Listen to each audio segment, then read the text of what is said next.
Alright, so we came out with another new, very large console. What is it, 11 terabytes? Yep. 11 terabyte PS3. I'm going to let Nathan kind of explain it, go through it. We're zoomed in on a screen as much as we can. You can also check me out on Whatnot. It is Neal, Neal, Knebel on Whatnot. There's Nathan. Alright, so we're going to kind of go through it.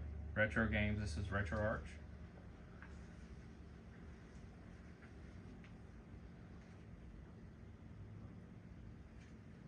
Guys, it is 11 terabytes, so there will be a little bit of loading time. And then RetroArch is going to have all your Nintendo systems. So you got the full library of all these, but this is advanced. Cover art and boxes. Full library of Game Boy Color, Game Boy, NES, and Super Nintendo. They're the full libraries. Alright. And then we'll exit that.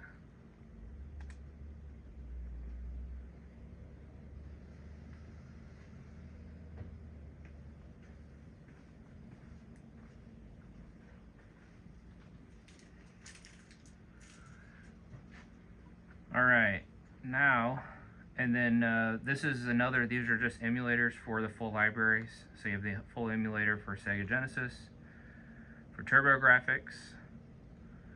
This is a bunch of MAME stuff. I'll actually click into there so you can see that one.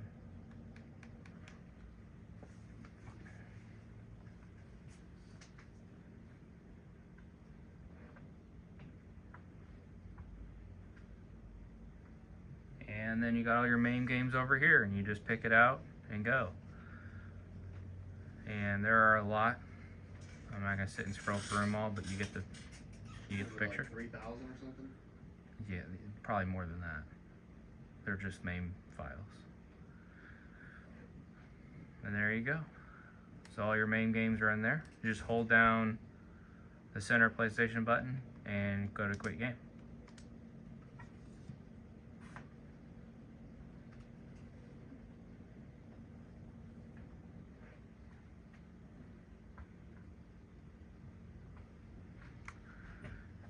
And then you have the full library of Sega Game Gear. And then here you have all your other emulators for arcade, like all the Capcom, all that kind of stuff. It's set up the same way as far as MAME, the layout goes. It's just, you got your Capcom and Konami and all that stuff is in here. And there's like, I think 2,000 or 3,000 games in there as well. Then you go to here, and this is where your PS3 games are going to be. And on this, you have 853 PS3 games.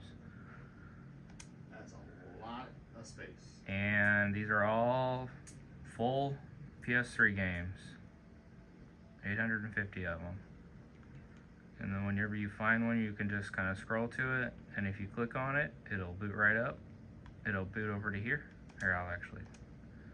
So let's say we want to play this one. So you just click on it, hit X, and it goes right there. And there is your PS3 game. And if I hit X, if I just click X right here, it will boot into the game and play it. I'm not going to hit that because, yeah. Alright, and then if you go down to Iris Man right here, this is where your PS1 and PS2 games are going to be. Now this takes a while to load. You have the full PS1 library and the top 200 PS2 games inside of this that are full playable games. But this app has to load 1,600 PlayStation games. So it's going to sit, and when it blinks like that, that means it's loading. And you just, the most important thing here is don't touch your controller, because whenever you hit any buttons, it will stop loading and you will get whatever games it loaded. So just let it go, and then in a minute you can see, you'll be able to see all the games loaded up. Each flicker is a game loading, basically.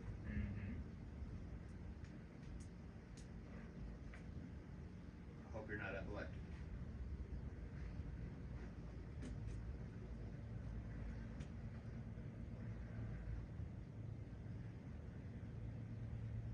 Just throw on a little rave music, you'll be good. Just turn your TV off at this moment. Yeah. Come back in 45 seconds.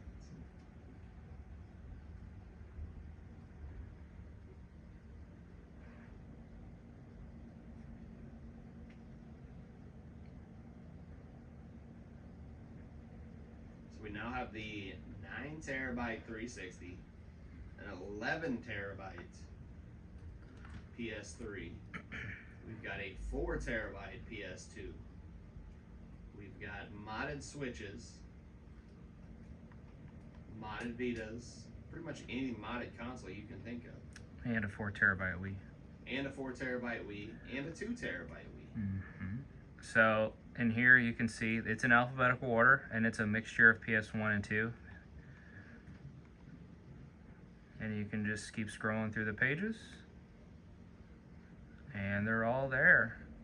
A lot of PS1, they were Japanese English converted, so you'll see some stuff in here. It'll say like English translations, all kinds of stuff like that. Yeah, and then there's some PS2 in here. But if you want to play a I'll click on a PS1 game so you guys can see it. So I'll go to the one I was playing earlier. Let's see, here you go. So let's click on D Disc 1. So you just hit X on it. He's gonna give you the D.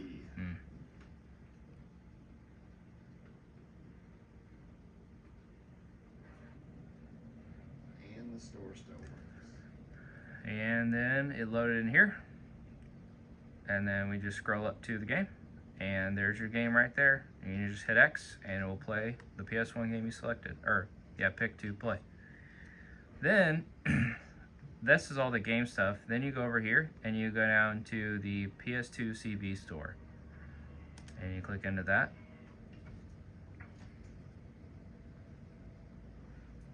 This is, for some odd reason, that the game is not on there that you really want to play. Yep. And then you have 2,400 games you can also download in here as well. There's all kinds of random things in there, and some PSX stuff.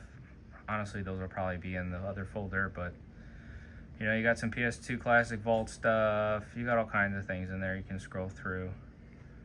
The most important thing to make sure that is you have it connected to the internet to download the game. These games, you just need to connect your Wi-Fi or your internet to have access to those games. And then we go back to here, and here we are. The other 12,000 games on the console, you do not need access to internet. Nope, you do not need internet for any of this stuff. This is all preloaded into there. Just plug and play. Everything here works, all full games. And then if for some reason you don't find the game that you absolutely want to play in all of this, then you can connect it to the internet and go to this store and see if it's in there. That's pretty much it, guys.